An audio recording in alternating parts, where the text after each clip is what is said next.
আল্লাহ রাব্বুল আলামিন জানিয়েছেন প্রতিটি নবীর যে দাওয়াতের পদ্ধতি ছিল আমি কিছু কিছু কোরআনে কোড করেছি। তার ভেতরে শুআয়ব আলাইহিস সালাম একজন। তিনি জাতির লোকদেরকে বলেছিলেন, জাতির লোকেরা আল্লাহর ইবাদত করো, তিনি ছাড়া ইলাহ নেই। কি নেই? আমরা যেহেতু নবীর ওয়ারিস, নাকি মানেন না? এক কথা বলেন না কেন? আমি তো প্রথমেই বলেছিলাম রাজনৈতিকভাবে আমি একটা দলকে ভালোবাসি, সাপোর্ট করি, সহযোগিতা করি, কিন্তু এটা তো ওইটা না। আমি জাতির লোককে এখন বাঁচাতে চাই, ওরকম মন নিয়ে কথা বলছে। আমি নবীর ওয়ারিস হিসাবে এখন দায়িত্ব পেয়েছি। আল্লাহ পাক যে জানিয়েছে নবীদের এই কাজ ছিল, আমরা নবীর ওয়ারিস হিসাবে আমাদের একই কাজ। ওনারা যেটা বুঝিয়েছিল ওইটাই বোঝাচ্ছে, জাতির লোকেরা আল্লাহ ছাড়া কারো ইবাদত করা যাবে না, তিনি ছাড়া কোনো ইলাহ নেই। কি নেই? দরুদ আর সালাম পড়ি আমাদের নবী মুহাম্মদ রাসূলুল্লাহর উপরে সাল্লাল্লাহু আলাইহি ওয়াসাল্লাম। আমার আজকের আলোচনার বিষয় হচ্ছে এই যে আযাব গজবগুলো একটা একটা করে এখনো থামছে না, আসতে আছে। এগুলোর কারণ ব্যাখ্যা করব আজকে কোরআন দিয়ে। সূরা রুম 41 নম্বর আয়াত। কত নাম্বার? আল্লাহ রাব্বুল আলামিন বলেন, আউযু বিল্লাহি মিনাশ শাইতানির রাজিম, বিসমিল্লাহির রহমানির রহিম।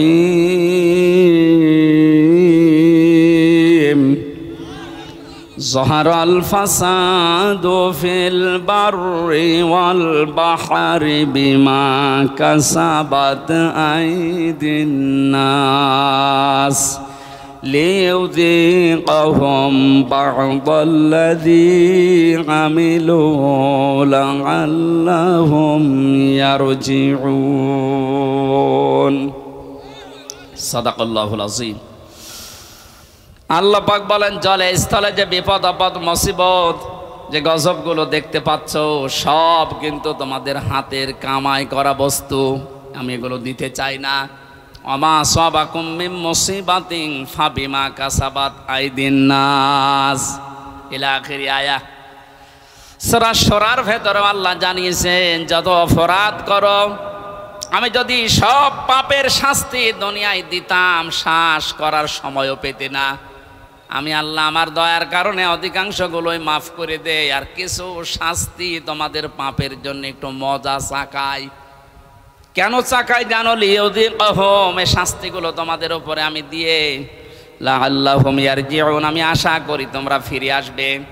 ও বাংলার জনগণ, পাথর নেমে গেছে বলে আপনি আবার উচ্ছৃঙ্খল হয়ে যাবেন না।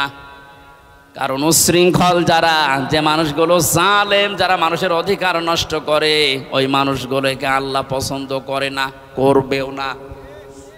আমরা যেন সংশোধন হওয়ার নিয়ত যখন এসেছি, পাপের এই কারণগুলো আগে আবিষ্কার করা। প্রতিটি যুগে যুগে আমরা দেখেছি আল্লাহ যে আযাবগুলো নাজিল করেছিলেন, তার কিছু কিছু কারণ পেয়েছি। সূরা আনকাবুতের 40 নম্বর আয়াতের ব্যাখ্যা। আল্লাহ পাক বলেন, ফাকুল্লান আখাযনা বিযামবিহি ফামিনহুম মান আরসালনা আলাইহি হাসিবা ওয়া মিনহুম মান আখাযাতুহুমুস সাইহাতু ওয়া মিনহুম মান খাসাফনা বিহিল আরদা ওয়া মিনহুম মান আগরাকনা ইলা আখিরি আয়া।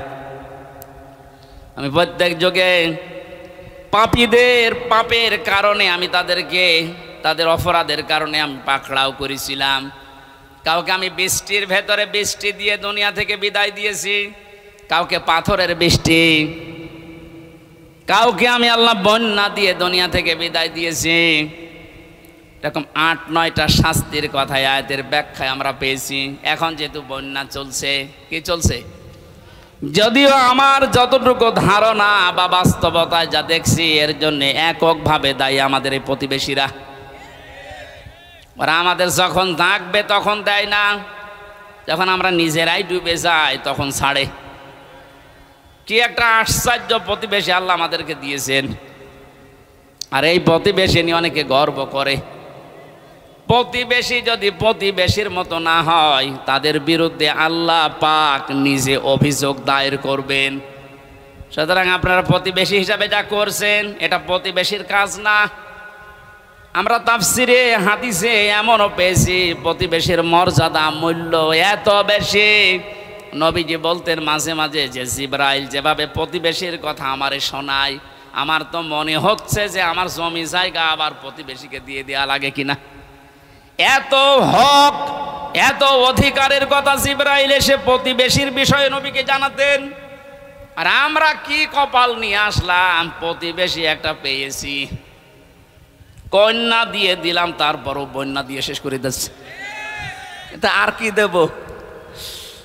যিনি বলেছিলেন যা দিয়েছি ভোলার মতো না, কোনোদিন ভুলতে পারবে না, তাকেই তো দিয়ে দিলাম।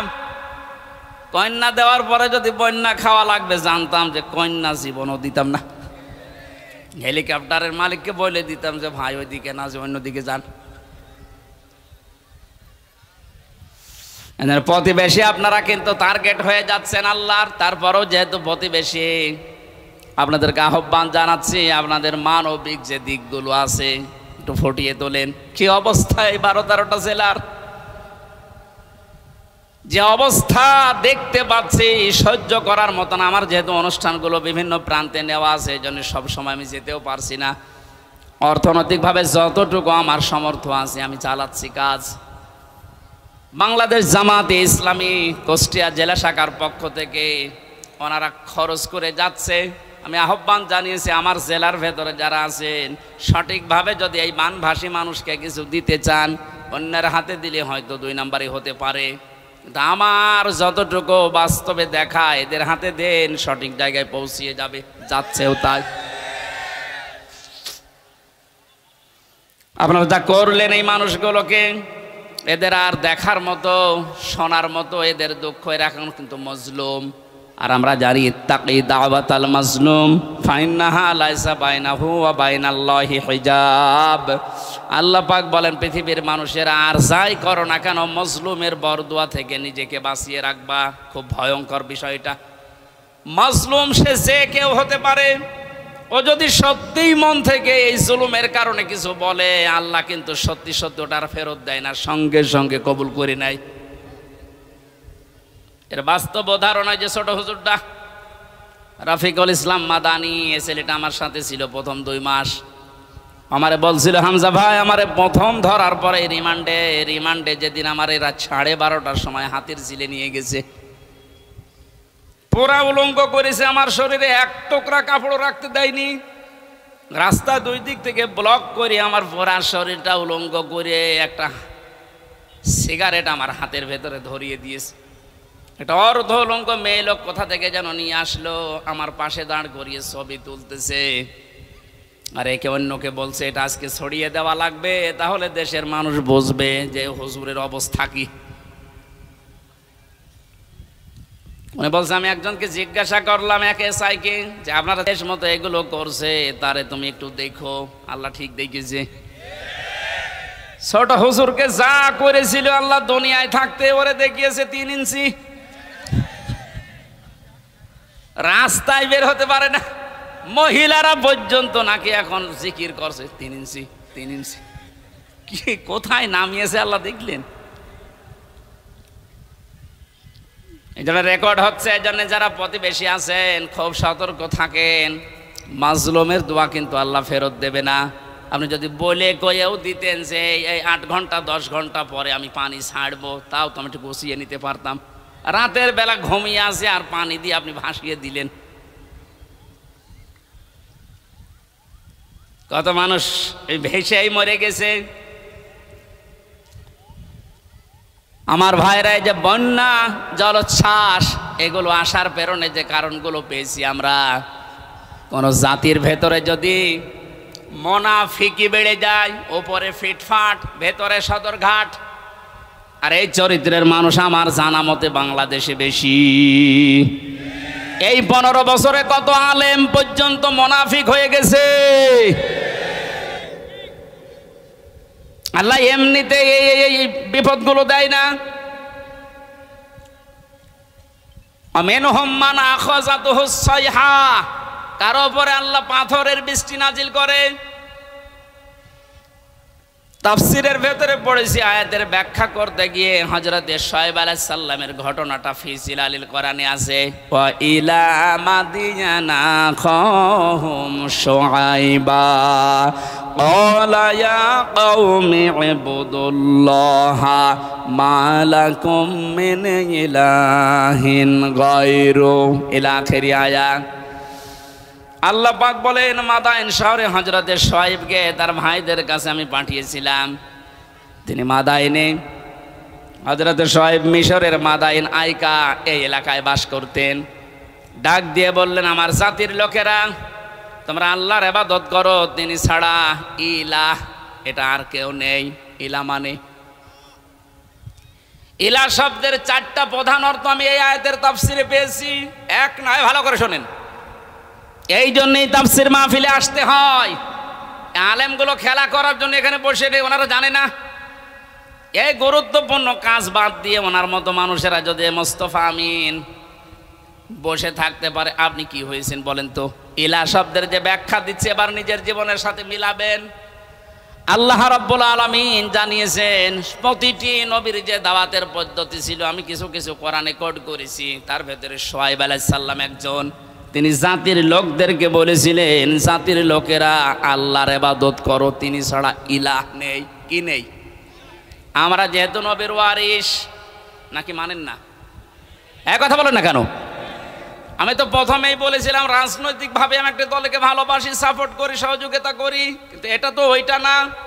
আমি জাতির লোককে এখন বাঁচাতে চাই, ওইরকম মন নিয়ে কথা বলছে। আমি নবীর ওয়ারিস হিসাবে এখন দায়িত্ব পেয়েছি। আল্লাহ পাক যে জানিয়েছে নবীদের এই কাজ ছিল, আমরা নবীর ওয়ারিস হিসাবে আমাদের একই কাজ।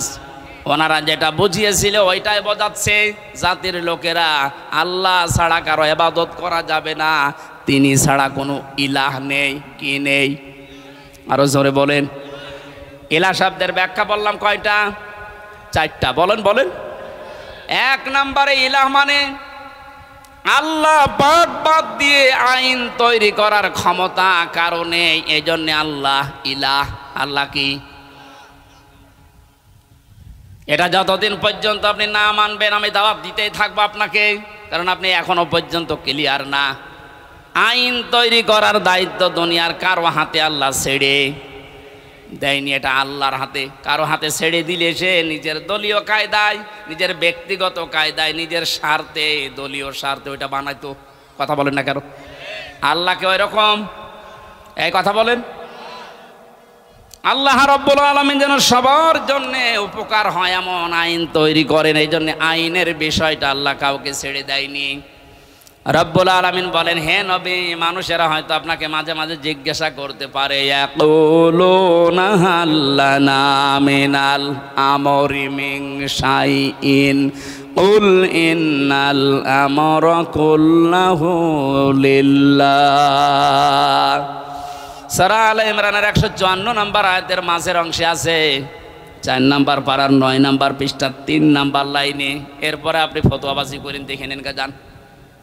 আল্লাহ বলেন, মানুষ যদি জিজ্ঞাসা করে যে আইন তৈরি করবো, আমাদের কোনো ক্ষমতা, কোনো অধিকার, পাওয়ার আছে, আল্লাহ বলেন আপনি ফতোয়া দেন যে না, এটা শুধুমাত্র আল্লাহর দায়িত্ব। কার? জাতির লোকেরা এটাই তো বোঝাতে সে কুষ্টিয়া থেকে এসেছে যে আল্লাহর আইন বাদ দিয়ে কারো আইন মানা যাবে না, এমনকি মা বাবার আইনও মানা যাবে না। হ্যাঁ, ঠিক আছে তো? না না, এই যে হুজুর বলেন তো, মা বাবার আইন মানা জায়েজ আছে না নেই? আন্দাজ বলেন কেন? وَقَضَى رَبُّكَ أَلَّا تَعْبُدُوا إِلَّا إِيَّاهُ وَبِالْوَالِدَيْنِ إِحْسَانًا। সূরা বানী ইসরাঈলের 24 নম্বর আয়াতে 22 নম্বর আয়াতের প্রথম অংশে আছে, আল্লাহ পাক বলেন আমি রায় দিলাম, আমি ফতোয়া দিলাম, সিদ্ধান্ত নিলাম, কার্যকর করে দিলাম, লিখে দিলাম, ফায়সালা করে দিলাম, আর কোনো নড়নচড়ন নেই, কোনো পরিবর্তন হবে না। ওয়াকাযা রাব্বুকা, তোমার রব ফায়সালা দিয়েই দিয়েছে, আল্লাহ তা'বুদু ইল্লা ইয়া, সে আল্লাহ ছাড়া কারো ইবাদত করা যাবে না। ওয়াবিল ওয়ালিদাইনি ইহসানা, 2 নম্বরে মা বাবা যাদের আছে তাদের সেবা করা লাগবে। এই আয়াত দ্বারা মাসলা বের হয় আল্লাহর আইন মানা ফরজ আর মা বাবার সেবা করা ফরজ, আইন মানা ফরজ না। ও বাংলার মুসলমানেরা আবার বিবেককে প্রশ্ন করেন, আল্লাহর পরে মা বাবার স্থান, তাদের আইন মানা জায়েজ নেই, তাদের সেবা করা ফরজ, তাদের পেছনে সাধ্যমতো খরচ করা ফরজ। কথা বলেন না কেন? মা বাবার আইন মানায় যদি ফরজ না হয়, কোন মহারথী আছে যে আইন বানিয়ে দিলে মানা লাগবে? যারা আজ মানুষ হয়ে মানুষের তৈরি করা আইন মানার জন্য চেষ্টা চালাচ্ছেন, এখনো আপনি কুকুরের চাইতেও খারাপ। একটা কুকুরের আইন মানে মানুষ হয়ে, এরপরও আপনি মানুষের আইন তৈরি করার জন্যে, তাদের আইন প্রতিষ্ঠার জন্য এখনো যদি কাজ করেন, সংগ্রাম করেন, টাকা পয়সা খরচ করেন, আপনি কিয়ামতে যখন উঠবেন মরণের পরে আপনার এই আকার থাকবে না, কুকুর হয়ে উঠবেন। এটা আমি বানালাম। হ্যাঁ, সূরা এই রহমানের ভেতরে আছে ইউরাফুল মুজরিমুনা বিসিমাহুম ফায়ুখাযু বিন নাওয়াসি ওয়াল আকদাম। আমি লম্বা করে দলিলগুলো বলতে পারছি না, খুব তাড়াতাড়ি করছি। হযরত শুআয়ব আলাইহিস সালামের জীবনীতে এবার পেয়েছি, তাকে যে পাথরের বৃষ্টি দিয়ে ধ্বংস করে দিয়েছিলেন উম্মতদেরকে, হযরতে শুআয়ব জাতির লোককে বলেছিলেন, জাতির লোকেরা 2টা কাজ তোমরা বেশি বেশি করো, এই জন্য আল্লাহ এই গজব দিতে যাচ্ছেন, সতর্ক হও। ফাআউফুল কাইলা ওয়াল মিজানা ওয়ালা তাবখাসুন নাসা আশিয়াআহুম ওয়ালা তুফসিদু ফিল আরদি বা'দা ইসলাহিহা ইলা আখির আয়াত। 1 নম্বরে জাতির লোকের ভেতরে এই কাজটা বেশি ছিল, তারা ওজনে কম বেশি করত। কিসে ওজন? মানে শুধু দাড়ি পাল্লার ওজন বলেন না, পৃথিবীর প্রতিটি জিনিসের ওজন আছে, আপনার বিবেকেরও ওজন আছে। এই যে চেয়ারে বসেছি, চেয়ারের ওজন আছে। যারা আজ লেখাপড়া করায়, মাস্টার, শিক্ষক, ওস্তাদ, মুআল্লিম, তাদেরও ওজন আছে। তারা নেওয়ার সময় তো বিভিন্ন জায়গা থেকে জ্ঞান ভালোই অর্জন করেছে, এই যে মাস্টার, কিন্তু দেওয়ার সময় আর ঠিক মতো ছাত্র ছাত্রীদের দিতে চায় না, তখন বলে প্রাইভেট পড়া লাগবে, কোচিং করা লাগবে। কোরআনে কারীম যেন আমাদের নাম নিয়ে আয়াতটা আল্লাহ নাযিল করেছেন, ওয়াইলুল লিল মুতাফফিফিন আল্লাযীনা ইযা ইক্তালু আলান নাসি ইস্তাওফুন। আল্লাহ বলেন ধ্বংস হয়ে যায় কয় দোকানদারগুলো, যারা ওজনে কম বেশি করে। এখানে শুধু দোকানদার উদ্দেশ্য না, দুনিয়ায় যে যেখানে আছে ওই জায়গায় নেওয়ার সময় ঠিক মতো নেয়, দেওয়ার সময় যারা কম দেয়, এই মানুষগুলো এই আয়াতের ভেতরে শামিল। তাদের ধ্বংস কামনা করছে কে? যে যে জায়গায় আছে আমাদের ওজন যেন কম বেশি না হয়। আর জাতির ভেতরে ওজনের স্তর ঠিক নেই। ধনীরা অপরাধ করলে ওজন একরকম হয়, গরিব মানুষ অপরাধ করলে ওজন আর এক রকম হয়। নিজের দলীয় লোক অপরাধ করলে ওজন বিচার একরকম হয়, আর অন্য দলের লোক যদি অপরাধের নাম গন্ধ না শুধু শোনে, সন্দেহ করে, বিচার অন্যরকম হয়। এই জন্যে তো গজব এসেছে।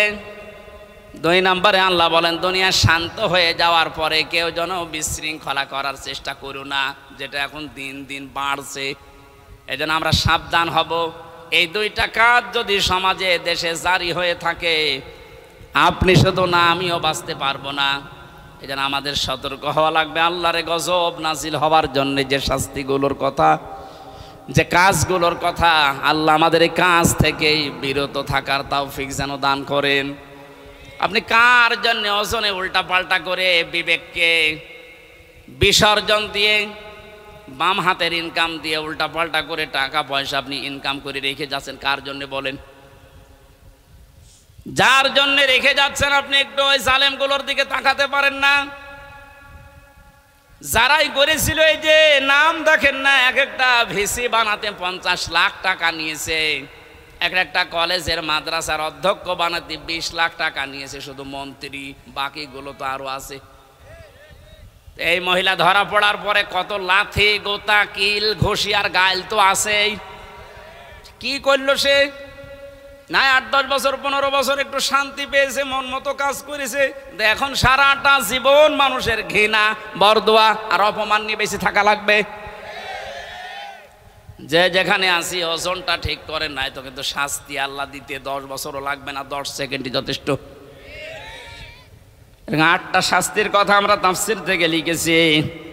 হযরত হুদ আলাইহিস সালামের জাতির লোকেরা যে অপরাধ করত তাদের জন্য যে শাস্তি আল্লাহ দিতেন, যেহেতু আমরা মুহাম্মদুর রাসূলুল্লাহর উম্মত, আমাদেরকে বিশ্বনবী জানিয়েছেন 2টা কাজ থেকে বিরত থাকবা, নয়তো আল্লাহর গজব আযাব। অন্যান্য নবীদেরকে যেভাবে ঘিরে ধরেছিল, আমি দোয়া করেছিলাম আল্লাহ আমার উম্মতকে একবারে ধ্বংস করে দিও না, এই জন্যে আসে না।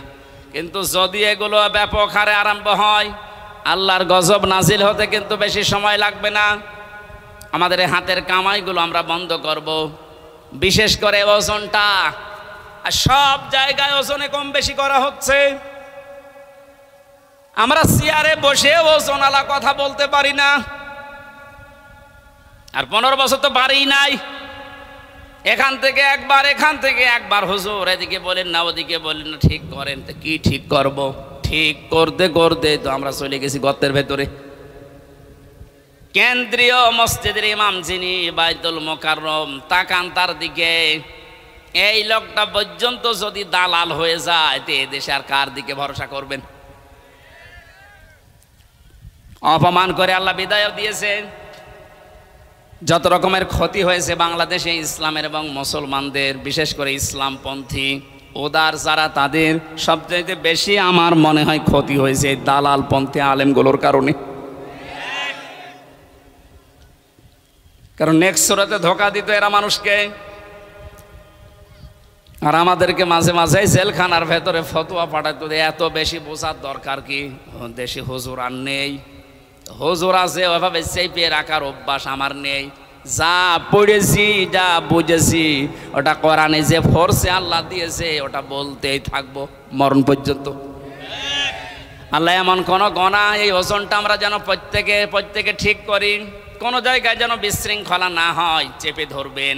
যে যেখানে আছেন বিশৃঙ্খলা তৈরি হওয়ার আশঙ্কা থাকলেই ওরা যদি ডালে ডালে চলে, আমাদেরকে পাতায় পাতায় চলা লাগবে, নাইতে স্বাধীনতা কিন্তু আবার হারিয়ে যাবে। আল্লাহ বাস্তবতায় তুমি মানে কোরআনের আয়াত যেভাবে নাজিল করেছো ওইভাবে বোঝার তৌফিক দাও। আল্লাহুম্মা আমিন। লা ইলাহা ইল্লা আনতা সুবহানাক ইন্নী কুনতু মিনাজ জালিমিন। সারাটা জীবন অপরাধ করে জীবনটা নষ্ট করে ফেলেছি। নবীরা যে দাওয়াত দিয়েছিল যে আল্লাহ পাক ছাড়া কারো ইবাদত করা যাবে না, ইলা তুমি ছাড়া আর কেউ নেই, এটা জাতির লোককে বোঝার তৌফিক তুমি দাও।